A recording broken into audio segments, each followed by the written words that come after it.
दोस्तों, क्या आपने कभी रात के समय किसी सुनसान रेलवे स्टेशन पर अकेले इंतजार किया है? सुना है, वहां कभी-कभी एक ऐसी ट्रेन आती है जिसका टिकट किसी के पास नहीं होता और उसमें बैठने वाला कभी लौट कर नहीं आता। आज मैं आपको एक ऐसी ही कहानी सुनाने जा रहा हूं, प्लेटफॉर्म नंबर 3 की, जहां मैं खुद फंस गया था। नमस्कार दोस्तों, मेरा नाम है डोंट पीक और आप सुन रहे हैं हॉरर कहानी, वो भी एकदम खौफनाक और डरावनी।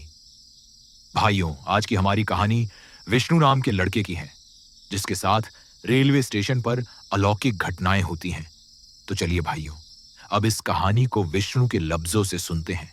लेकिन आपको मैं एक बात बताना चाहता हूं कि आपने बहुत सी भूतिया कहानियां सुनी होगी, पर यह कहानी आपको कहीं और सुनने को नहीं मिली होगी। तो चलिए कहानी शुरू करते हैं। मेरा नाम विष्णु है। मैं पेशे से एक सेल्स एग्जीक्यूटिव हूं और मेरे काम की वजह से मुझे छोटे छोटे कस्बों और शहरों में घूमना पड़ता है। यह कहानी 2 साल पुरानी है, लेकिन आज भी इसे याद करता हूं तो रोंगटे खड़े हो जाते हैं। वो एक नवंबर की ठंडी रात थी। दिन भर मीटिंग्स में समय गुजर गया और जब काम खत्म हुआ तो पता चला कि आखिरी ट्रेन छूटने में बस आधा घंटा बचा है। शहर का नाम मैं नहीं लेना चाहता, क्योंकि लोग कहते हैं कि जो इसका नाम लेता है उसके साथ कुछ बुरा होता है। शायद ये अंधविश्वास हो, लेकिन उस रात के बाद मैं खुद भी इसे लेकर बोलने से डरता हूं। मैंने जल्दी जल्दी ऑटो लिया और स्टेशन पहुंचा। स्टेशन छोटा था और सुनसान भी। उस वक्त रात के करीब 12:30 बजे थे। प्लेटफॉर्म पर कुछ ही लोग थे, 2-4 यात्री, एक बूढ़ा चाय वाला जो अपने स्टॉल समेट रहा था और एक बूढ़ी महिला जो लगातार मुझे घूर रही थी। स्टेशन की लाइट्स मद्धम जल रही थी। हल्की हल्की ठंड की हवा चल रही थी, जिसमें नमी और लोहे की गंध मिली हुई थी। रेल की पटरियां धुंध में खो रही थी। मैंने टिकट लिया और बेंच पर बैठ गया। ट्रेन आने में 20 मिनट थे। तभी मेरी नजर उस महिला पर गई। उसने सफेद धोती जैसा कुछ पहन रखा था और बाल बिखरे हुए थे। वो दूर कोने में बैठी थी, लेकिन उसकी नजर मुझ पर ही टिकी थी। पहले लगा कि शायद संयोग हो, पर जैसे जैसे मिनट बीतते गए मैंने महसूस किया कि वो पलक झपकाए बिना मुझे देख रही है। मेरे पास वाली बेंच पर बैठा एक आदमी खड़ा होकर चला गया, लेकिन जाते जाते उसने मुझे देखकर कहा, रात में यहां ज्यादा मत रुको भैया, खासकर उस प्लेटफॉर्म पर अकेले मत जाना। मैंने पूछा, क्यों? वो बस मुस्कुराया। लोग कहते हैं यहां कोई है, और वो चला गया। मैंने इसे हल्के में लिया, लेकिन उस महिला की नजरें अब भी मुझ पर थीं। ट्रेन के आने में अभी 10 मिनट थे। तभी अनाउंसमेंट हुआ, ध्यान दें, प्लेटफॉर्म नंबर 3 पर खड़ी ट्रेन नंबर। मैं जिस प्लेटफॉर्म पर था वो प्लेटफॉर्म नंबर 2 था। प्लेटफॉर्म 3 अंधेरे में डूबा हुआ था। वहां कोई नहीं था। अचानक मेरे कानों में किसी के चलने की आवाज आई। टप टप टप, जैसे कोई नंगे पांव चल रहा हो। मैंने चारों ओर देखा, पर कोई नहीं, बस हवा थी और वही महिला थी जो अब खड़ी होकर मेरे करीब आ रही थी। मैंने सोचा शायद कोई भिखारी या यात्री होगा, लेकिन फिर वो महिला मेरे पास आकर रुकी और बोली, बेटा, तुम पहली बार यहां आए हो ना? उसकी आवाज बेहद धीमी और फुसफुसाहट जैसी थी। मैंने हिचकिचाते हुए कहा, हाँ, क्यों? वो बोली, इस प्लेटफॉर्म पर मत बैठो, रात को यहां अच्छा नहीं होता। मैंने झेंपते हुए कहा, अरे बस ट्रेन का इंतजार कर रहा हूं। वो मुस्कुराई, पर वो मुस्कुराहट, कैसे कहूं, बिल्कुल मानवीय नहीं लगी। उसके होंठ ज्यादा खिंच गए थे और दांत पीले पड़े हुए थे। उसने धीमे से कहा, आज ट्रेन नहीं आएगी, यहां कोई नहीं आएगा। फिर वो मुड़ी और प्लेटफॉर्म 3 की तरफ चल दी। उसी सुनसान अंधेरे में मुझे अजीब सा डर लगा, पर मैंने खुद को समझाया कि शायद ये कोई पागल औरत है। लेकिन तभी मेरे फोन पर समय देखा। रात के 11:40 हो रहे थे। ट्रेन को अब तक आ जाना चाहिए था। अनाउंसमेंट सिस्टम से अचानक अजीब सी आवाज आने लगी, जैसे रेडियो में जब सिग्नल न मिले तो श की आवाज आती है। फिर एक टूटी फूटी आवाज आई, यात्रियों से क्षमा, प्लेटफॉर्म 3 मृत। और आवाज बंद हो गई। मुझे ठंडा पसीना आ गया। मैंने अपने बैग को उठाया और खड़ा हो गया। प्लेटफॉर्म पर अब कोई नहीं था। चाय वाला भी जा चुका था। तभी मैंने देखा, प्लेटफॉर्म 3 पर वही महिला खड़ी थी, लेकिन ये बार वह मुझे पीट करके खड़ी थी और उसके बाल हवा में उड़ रहे थे, जबकि हवा बिल्कुल भी नहीं चल रही थी।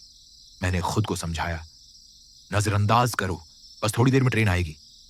लेकिन तभी ट्रेन की हेडलाइट दूर से दिखाई दी। मैं खुश हुआ, पर जैसे जैसे वो करीब आई, मैं हैरान रह गया। वो ट्रेन बिल्कुल पुरानी थी, जैसे किसी पुराने जमाने की। उसके डिब्बे लकड़ी के थे और खिड़कियां टूटी हुई थीं। ट्रेन प्लेटफॉर्म 3 पर रुक गई।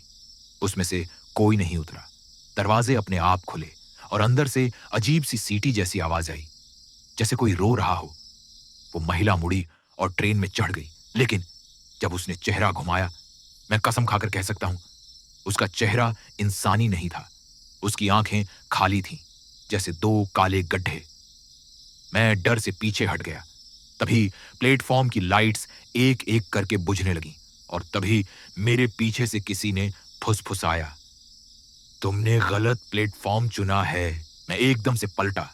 पीछे कोई नहीं था, बस ठंडी हवा चली और ऐसा लगा जैसे किसी ने मेरे कान के पास आकर फुसफुसाया हो। दिल की धड़कन इतनी तेज हो गई कि कानों में धमक सी महसूस हो रही थी।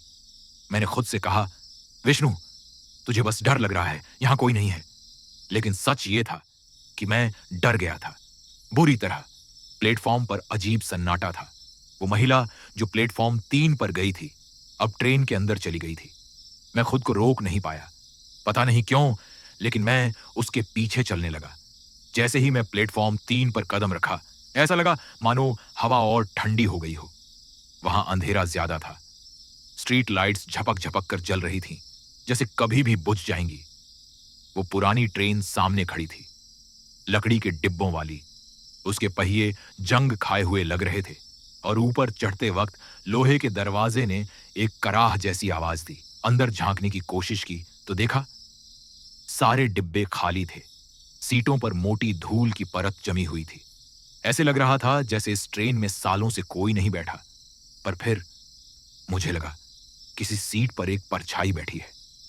मैंने ध्यान से देखा, वहां कोई नहीं था। अचानक ट्रेन के अंदर से वही महिला की आवाज आई, बेटा, अंदर आओ, देर मत करो। उसकी आवाज में अजीब खिंचाव था, जैसे हर शब्द मेरे दिमाग में उतर रहा हो। मेरा दिल जोर जोर से धड़कने लगा। क्यों जा रहा हूं अंदर? क्यों नहीं भाग रहा? मैं खुद से यह सवाल पूछ रहा था। मैंने पहला कदम ट्रेन में रखा। जैसे ही डिब्बे के अंदर गया, अंधेरा और गाढ़ा हो गया। ऊपर की लाइट्स बस झपक रही थीं। हर झपक के साथ ऐसा लग रहा था कि सीटों पर कोई बैठा है और अगले पल वो गायब। मैं धीरे धीरे आगे बढ़ा।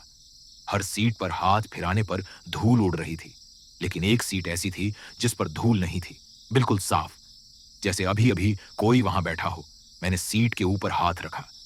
गर्म, ठंडे मौसम में धूल से भरी पुरानी ट्रेन में वो सीट गर्म थी, जैसे कोई वहां बैठा हो और अभी अभी उठकर गया हो।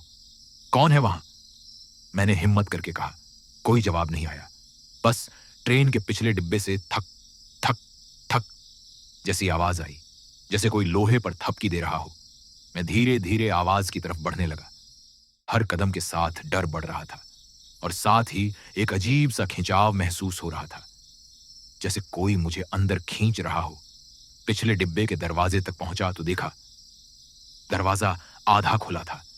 मैंने हल्के से उसे धक्का दिया और वो महिला वहां खड़ी थी, लेकिन इस बार उसका चेहरा साफ दिख रहा था। या यूं कहें, चेहरा था ही नहीं, बस एक खाली खोपड़ी जैसा, जिस पर त्वचा चिपकी हुई थी और 2 गहरे गड्ढे जैसी आंखें थीं।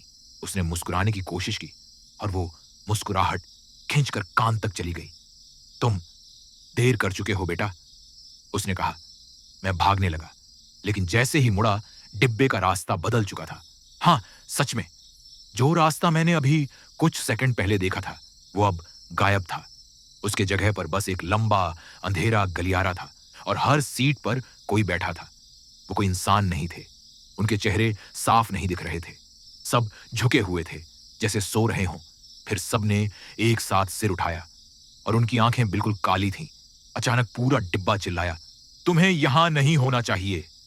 मैं घबराकर पीछे हट गया। लेकिन मेरे पीछे वही महिला खड़ी थी। उसने मेरा हाथ पकड़ लिया। उसका हाथ बर्फ की तरह ठंडा था और उसकी पकड़ इतनी मजबूत कि हड्डियां चटकने जैसी लगीं। अब तुम हमारे हो, उसने कहा। अचानक एक तेज सीटी बजी। मैंने देखा, ट्रेन चलने लगी।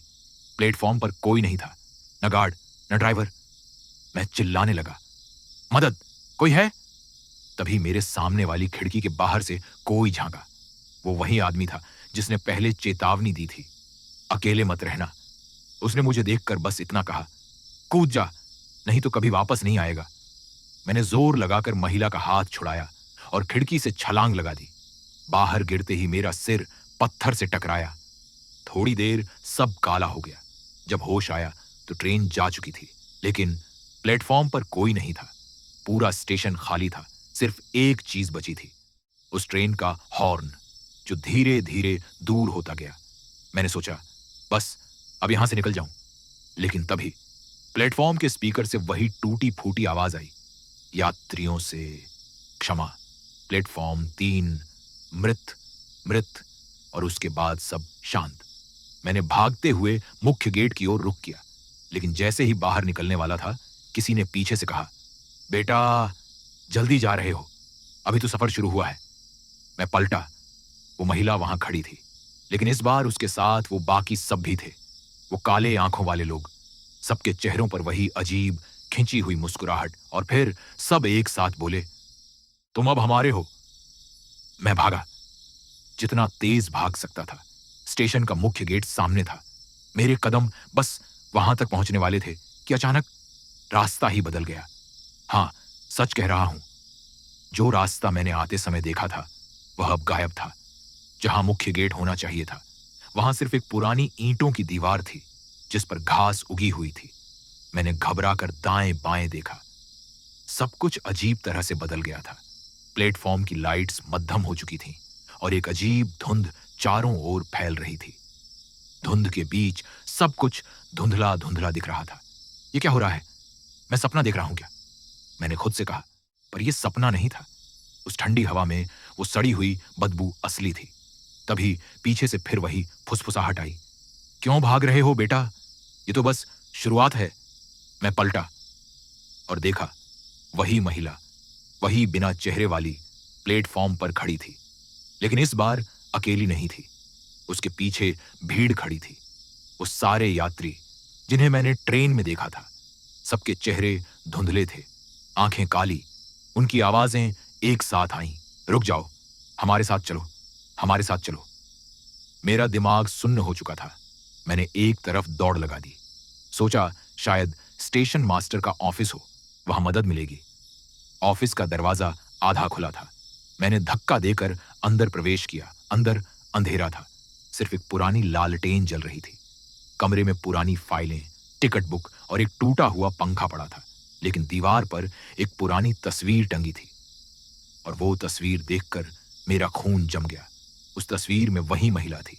हां, वही बिखरे बालों वाली, सफेद धोती वाली महिला, लेकिन नीचे नाम लिखा था, गीता देवी, स्टेशन मास्टर 1958।